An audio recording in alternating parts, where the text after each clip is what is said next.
Good morning, student. This is Nandita Singh from Lokmanya Tilak School. I am going to explain you chapter 8 of history. The chapter name is religious ideas in medieval period. इसका last part है ये. यहाँ तक हमने खत्म किया था last class में.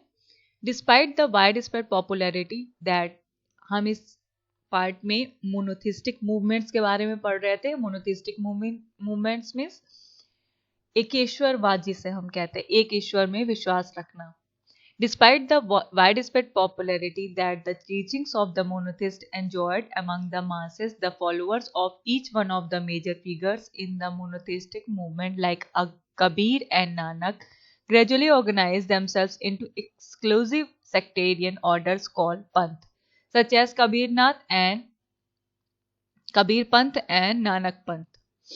Despite the widespread popularity that the teachings of the monotheist enjoy among the masses, क्या हुआ उस समय एकेश्वरवाद से रिलेटेड सारी पॉपुलैरिटी समाज में फैल गई. एकेश्वरवाद पूरी तरीके से पॉपुलर हो गया. लोगों फॉलोअर्स इसके बढ़ने लगे. इनकी शिक्षाएं लोगों को दी जाती थी. The followers of each one of the major figures in monotheistic movement like Kabir and Nanak gradually organise themselves into exclusive sectarian orders. क्या हुआ कि जो मेजर फिगर्स इसको मोनोथिस्टिक मूवमेंट में एंटर होते थे, तो like Kabir and Nanak gradually organise themselves into exclusive sectarian orders. उन्हें एक अलग सा सेक्टेरियन ऑर्डर में रखा जाता था. उन्हें पंथ कहा जाता था, जैसे कबीर पंथ, नानक पंथ, मतलब उनकी एक कैटेगरी बना दी गई थी. ऑफ ऑल दीज पंथ द नानक पंथ alone eventually crystallized into a mass religion. Of all these पंथ, ये सारे पंथ के साथ the नानक पंथ alone eventually crystallized into a mass religion. एक नानक पंथ जो था एक मास रिलीजन की तरह समझा जाता था. Most of the others continue to survive till today, but with a vastly reduced following and a narrow sectarian base. Most of the others continue to survive till today. जितने भी उस समय पंथ थे, जिनको पंथ की कैटेगरी में रखा गया था, वो सारे जो हैं आज तक सरवाइव कर रहे हैं, but with a vast reduced following and a narrow sectarian base. एक most of the others continue to survive till today means उस समय जो ये रिलीजन था एकेश्वरवाद का, मोनोथिस्टिक लॉ मूवमेंट जो था, उसमें जो पंथ थे वो अपने आप को मास रिलीजन में कन्वर्ट कर लिए थे. मतलब उन्होंने अपने बहुत सारे फॉलोअर्स बना लिए थे, जो कि आज तक के समय में भी कुछ सरवाइव कर रहे हैं, लेकिन ज्यादातर वो रिड्यूस कर दिए गए हैं. ज्यादातर लोग जो इसको मानने वाले हैं वो कम हो गए हैं, मतलब खत्म हो गए हैं.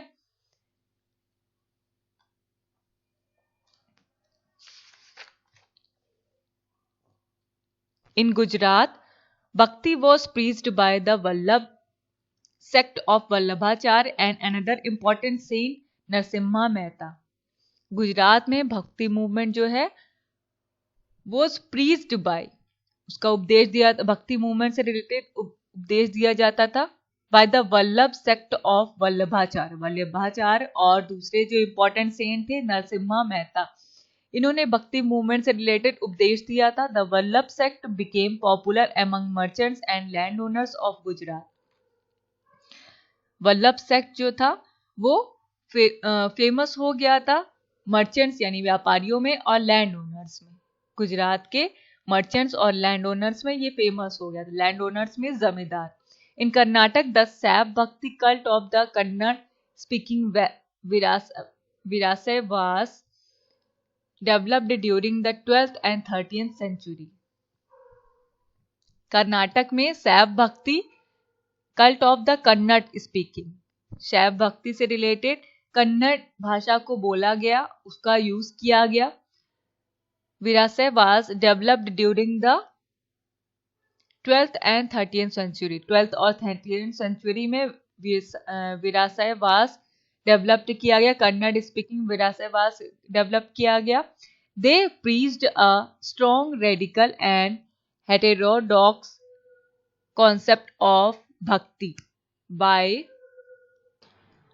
incorporating social criticism in their religious outlook. मतलब वो क्या उपदेश देते थे कि they preached a strongly radical and heterodox concept of bhakti. भक्ति से रिलेटेड जो भी कॉन्सेप्ट था, समाज में जो भी विचारधाराएं थी, उनका उन्होंने विरोध किया. हेटेरोडॉक्स में होता धर्म विरुद्ध होना. उन्होंने उसका विरोध किया bye incorporating social criticism in their religious outlook. धर्म से रिलेटेड जो भी उनका सोशल क्रिटिसिज्म था वो उन्होंने दिखाया, धार्मिक सामाजिक आलोचना की उन्होंने.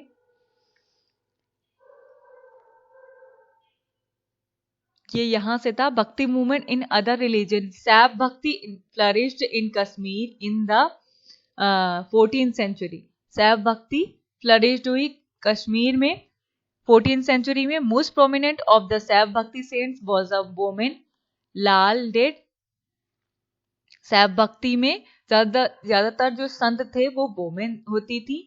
सैव bhakti saints was a women, Lal Ded. इन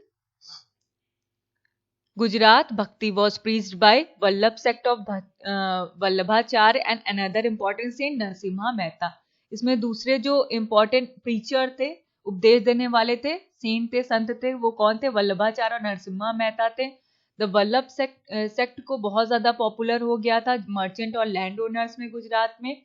गुजरात के मर्चेंट्स और लैंड ओनर्स में काफी फेमस हो गया था. कर्नाटक में सैव भक्ति कन्नड़ स्पीकिंग के साथ विरासतवास के साथ आगे बढ़ा 12th और 13th सेंचुरी में. उन्होंने ये उपदेश दिया कि समाज में जो भी विचारधाराएं भक्ति से रिलेटेड, उसका उन्होंने विरोध किया और सोशल क्रिटिसिज्म को आगे बढ़ाया. मतलब सामाजिक आलोचना करते हुए उसमें सुधार करने की कोशिश की. In Assam Shankar Dev introduced bhakti both in Brahmaputra valley as well as in Cooch Behar. Assam में शंकर देव ने भक्ति मूवमेंट को इंट्रोड्यूस किया ब्रह्मपुत्र वैली और कूच बिहार दोनों जगहों पर. He preached absolute devotion to Vishnu और हिज इनकारनेशन कृष्णा. और उन्होंने किस चीज पर, किस भगवान पर उपदेश दिया? भगवान विष्णु की भक्ति पर और कृष्ण की भक्ति पर. He faced persecution at the hands of orthodox brahmanical priesthood of the Ahom kingdom and took shelter in the territories of the neighboring Cooch Bihar where the kings gave him the freedom to preach bhakti. उन्होंने इसके लिए बहुत सारी problems face की. ही faced persecution, उनके खिलाफ मुकदमा हुआ और at the hands of the orthodox brahmanical, जितने भी ब्राह्मण थे, प्रीस्टूड थे, वो सब इनका विरोध करने लगे. इन्होंने शेल्टर ली अपने नेबरिंग कंट्री में, नेबरी टेरिटरी में, कूच बिहार में, जहां पर राजाओं ने उन्हें शेल्टर दिया, उन्हें जगह दी रहने की और उन्हें फ्रीडम दिया कि वो अपनी भक्ति का अपने जो भक्ति मूवमेंट है उसका प्रचार करें, उसका उपदेश दे. Monotheistic ideas influenced his concept of bhakti which came to be known as the Eka Sharana धर्म. एक शरण धर्म. मोनोथिस्टिक आइडिया जो थे, एक ईश्वरवाद के जो विचार थे, वो लोगों तक पहुंचे. उन्होंने अपना कॉन्सेप्ट समाज में फैलाया.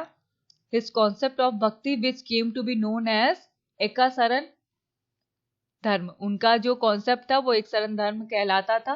Religion of seeking refuge in one, जिसमें धर्म एक से रिलेटेड था, किसी एक चीज पर डिपेंड था. He denounced the caste system and preached his ideas to the people in their language. उन्होंने कास्ट सिस्टम का विरोध किया और लोगों को उनकी भाषा में उपदेश दिया. ये चैप्टर आपका कंप्लीट हो गया है. I am going to end this class. Good day.